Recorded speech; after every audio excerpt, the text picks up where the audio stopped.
Ep88, investing in your business. What are your upfront costs? This is what you need to spend in order to be an author and to be a professional author, one who gets paid for his, her work. So the first thing and the most important thing, and the only thing that you really have to do, is a way to memorialize your words.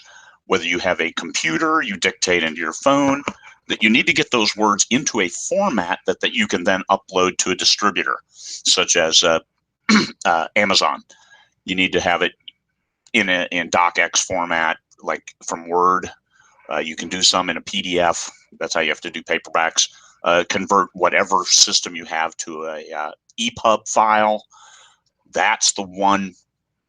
You have no choice. You have to memorialize your words in a way, in a format that you can then upload to sell. And then you got to have the internet, because you got to upload those words. So that's the one thing you have to have. Everything else is negotiable. Newsletter service, I always recommend one. You can get some for free. MailChimp, you can start out for free. Some of the other services, the first 1,000 people are free. I always recommend that, because you publish your book. If somebody reads it, you want them to stay on board, especially if they like it. So they'll buy your next book, at least give it a good look. So I always recommend a newsletter service. I know there's some people who have been successful without doing a newsletter, but why? You want to throw as much positive things in your way as you can get. Everything. Bolster your business. Money for editing. This is another upfront cost. You may be good enough to edit yourself. You may be able to do swaps with other people to read their stuff. You may have a friend. I know people have had high school teachers who have edited their work. And it comes down to good enough. You have to do the editing stage. And I've read a lot of books that look like they could be edited a lot better, but are they good enough? And this is one of the things. I looked this up yesterday, 50 Shades of Grey. A lot of people bag on it. Oh, the prose is horrible. Whatever. And I checked it. I had been saying 91 million. No, sorry. That book has sold 125 million copies. There really is only one individual you have to satisfy, and that's the reader. And the more readers you can satisfy, the better it is. So editing, there is a certain element, because you don't want people to put your book down because of bad editing, because of typos, because of things that are avoidable, or things that jar the reader. So avoid things that cause the reader to put the book down. Editing is a stage you have to go through. How you get that done is up to you. If you have no money, well, guess what? You're going to have to edit it yourself, or swap with people and get somebody to edit it at no cost. Money for a cover, and this is another thing. You can get a pre-made, or you can do it yourself. Amazon's Cover Creator isn't bad.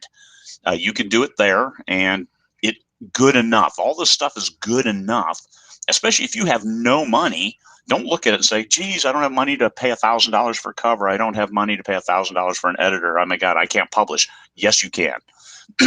Now, as you go along, as you make more and more money from your books because you've told a great story, then yes, you can subcontract that out, because it can take a lot of time and bring readers to you, bring more and more readers to you, but you absolutely have to have it, and that's a no. If you have no money, the thing you have to do is you have to be able to write your words, format them in a way to upload them to the distributor. In some states, in some locations, you need a business license.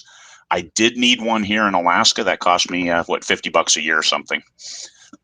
A website. Yes, I have a website. Some you can get for free. The free ones are not recommended, but if you get a service like a newsletter service like BookFunnel, you can also have a landing page there. So that's like a 2-for-1. Marketing money. You can do it without marketing money. Of course, you can do better if you market wisely, but that takes money, because it's a little trial and error. You're gonna spend money that has no return. And if you have no money, well, then you don't want to spend what little you have frivolously, still trying things. So you got to build that up, and you can do all of that at low to no cost. Got to get your words, got to be able to format them. I always recommend a newsletter service. You can get those for free for the first X number of subscribers, and hopefully by that point you're making money. money for editing. Editing is a stage you must do, but you don't have to pay for it right up front. I do, of course, because I like the professional editors. I like what they bring and make me better, make my books better. But if you don't have the money, guess what? It's not a bar, but it still has to be done. Cover has to be done. Great cover designers will stand you apart, but you can still get your book out there at low to no cost if that's your only choice. Don't let it be a bar to saying, well, I'll never publish then because I don't have any money. Business license, website marketing money, all of that stuff is not COVID, is all nice bonuses. There you go. That's the startup front costs. How much do you need? You just need a way to get your words. Everything else is negotiable, and you build it up as you go. All right. You guys have a great day.